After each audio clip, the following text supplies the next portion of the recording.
Manchester United ni bao moja kwa bila. Man City, Jack Grealish anafunga bao la kwanza na Manchester City.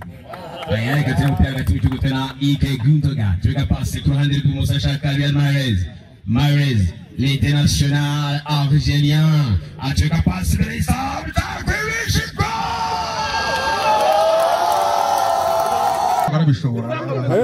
Uko bafata ikipe y'igihugu nahita yishyira kuri Twitter none murayisanga rero bagafotoza ibi b'umwuga Jean Butoyi Amandrebe ntabwo ari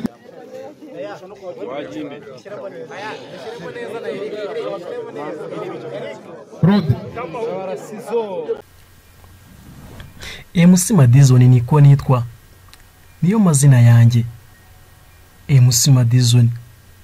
Nyemera nongere mushimire cyane we tugiye kwana muri iki kiganiro by'umwihariko tukaba turi kumwe hano kuri Rock Media TV. Ushobora kuri kutwumvereye mu majyepfo y'u Rwanda, amajyaruguru, iburasirazuba cyangwa se iburengerazuba. Ngo hayi ikaze. Ushobora kuri kutwumvira mu mujyi wa Kigali cyangwa se uri mu nkiko z'igihugu cyacu.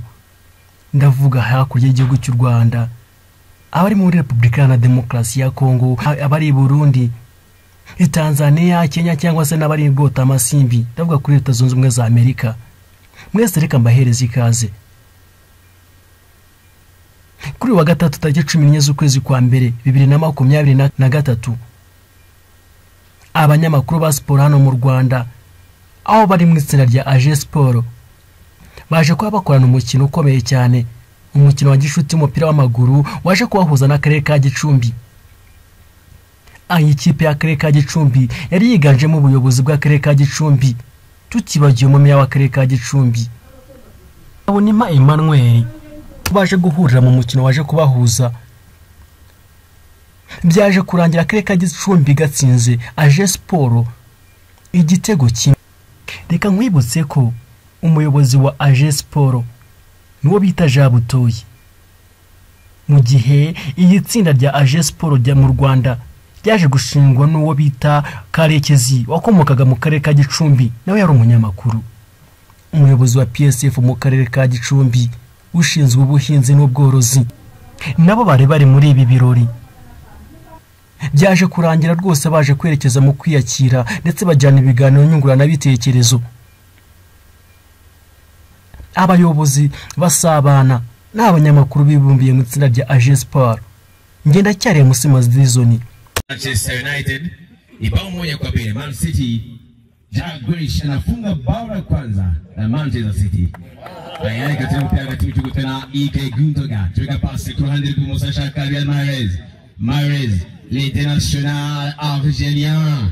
Tuweka pasi kwa Jack Grealish.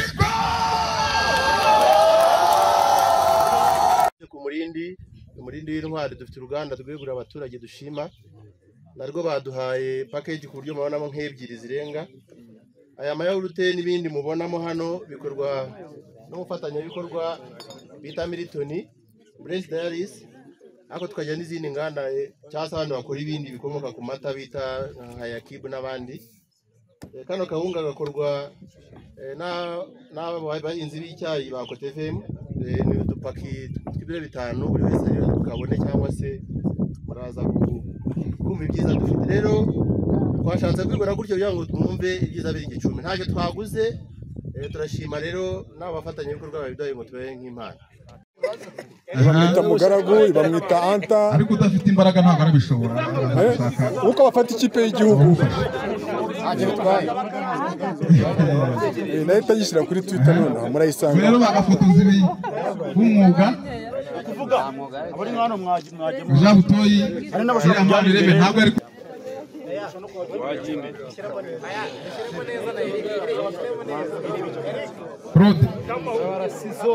kumukino w'amaboko, aho turi kubaka ikibuga kiriko gifite cyakomodatinga handball na volley na basket.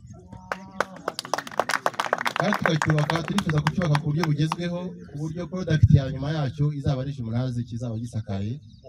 Nubwo mwatuzaniye izuba ryinshi ntabwo turimenyereye, ubundi abakayaga abo bakiriye imbere mwumvisha inzoga zo makesi ko ziba zimeze. Rero batuzaniye izuba nabyo twabishimye.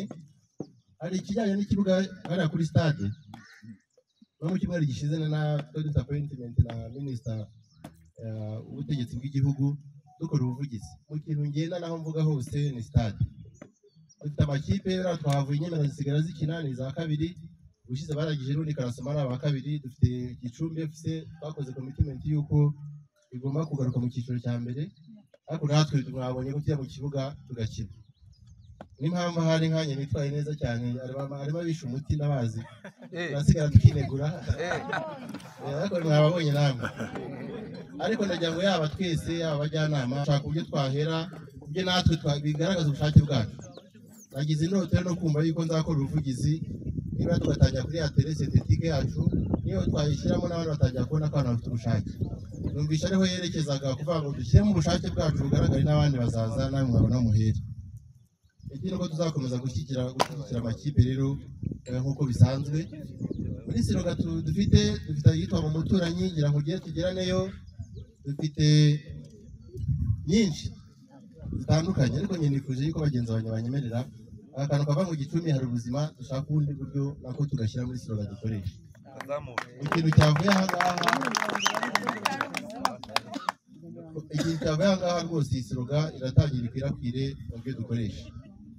Ikindi rero ni uko twifuza koko nk'uko byakomojweho, gusa ntabwo aricyo cy'ingenzi cyangwa se nyamukuru, ni uko mwumva ko Gicumbi tubahaye ikaze, namwe aho mugenda twabahaye impano zirimo byose tweza, ntabwo arizo gusa n'ibindi bitajya muri amverope ngo bigende, ariko turabwira ko umuntu uzaza hano wese Gicumbi azasanga ubuzima, azahagirira ibihe byiza. Numva rero bari babikomojeho, ariko nta nubwo tubabwira ngo mugende, turacyafite umwanya, ariko nanone wagira aho ashaka kwibohora afite n'izindi gahunda n'abayobozi